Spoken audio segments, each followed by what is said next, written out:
projects by visiting www.muslimcentral.com/donate. Assalamu alaikum. My name is Nuruddin Lemo. I'm your host, and with us to discuss on the role of parents, particularly in this rapidly changing society where we don't know a lot about the friends of our children. We would like to get advice for what parents should do. What would be the three most important pieces of precious advice? Our Sheikh Edris Khamissa, who's a counselor, he's a coach and consultant in personal development, organizational growth and Islamic education from South Africa. So I'd like to start, Brother Edris Khamissa.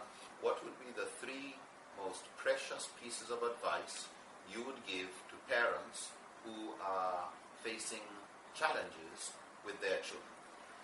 I thank you so much for the question, because today I find also a huge hiatus between parents and the children. It's almost two different worlds.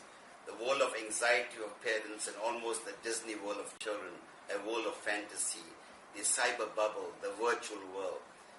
I would say the first important and fundamental thing is parents need to connect with the children emotionally. That children need to feel the love of the parents. Children need to know that my father, my mother, they love me. They tell me this because they care for me. And when children understand that, then what happens, the father and mother, in a sense, becomes almost like the externalized conscience. It's a reminder to them of what the purpose in their life is. When I speak to many a youth, and I ask them this question, when last did you hug your father and your mother? Many of them cannot remember. And as a result, no matter what you do, it's not so much giving your children things, but doing things with them. So the first one, to connect with them emotionally.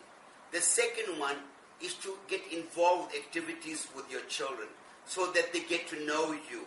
It is said, I came across a story, when one father said, or rather one son said, that I had over 10,000 breakfasts with my father. I cannot remember any one of those experiences. It was almost like mechanical, like a zombie. You're sitting there, not connecting. There is no emotional connection, no spiritual connection. So the first is emotional. The second is to do things with your children, play with them. Because it is said, in a home where a family plays together, prays together, and eats together, stays together. Very important. So if you can do that, it will make a huge difference. The third important aspect is this.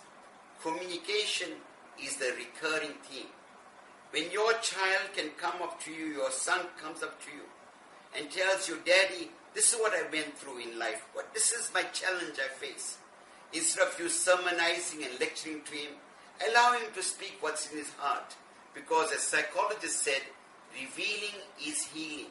Because if you are not going to listen to them, if you're going to chastise them, then they'll go outside to someone else who is not really concerned about his wholesome development, who may have an insidious intention. So it's very, very important that we create the environment where children can express their feelings, when they can celebrate with each other, and that is very, very fundamental. So what you are saying is, firstly, connect emotionally with the children. Show feelings and let them know you care. Do things with the children so that they see various sides of you and understand you better, and vice versa. And the third one is to create an enabling environment, a safe space where children feel safe enough to express sincerely how they feel, so that at least, I guess, you have a pulse on their temperature and you know how things are going on. In fact, just to add this, when I conduct workshops throughout the world, when I talk to the youth and I ask them, what would you do differently as a father? What would you do differently as a mother? And they tell me the same two things throughout. They say, I would love my child more and I would communicate more with my child. And they say communicate, they're not necessarily saying the father speaking. Communication also means sometimes we listen with empathy to our children. And if we can do that, it is excellent. I have no doubt in such a home, there'll be harmony. In such a home, you find there would be togetherness. in such a home, there will be a cohesive, a coherent family. And I guess such a character of a parent would itself be exemplary for such a son. Absolutely, because as they say, Nuruddin, an apple doesn't fall too far from the tree. Excellent. Thank you very much. Inshallah, until next time. Thank you, Brother Edris Khamissa.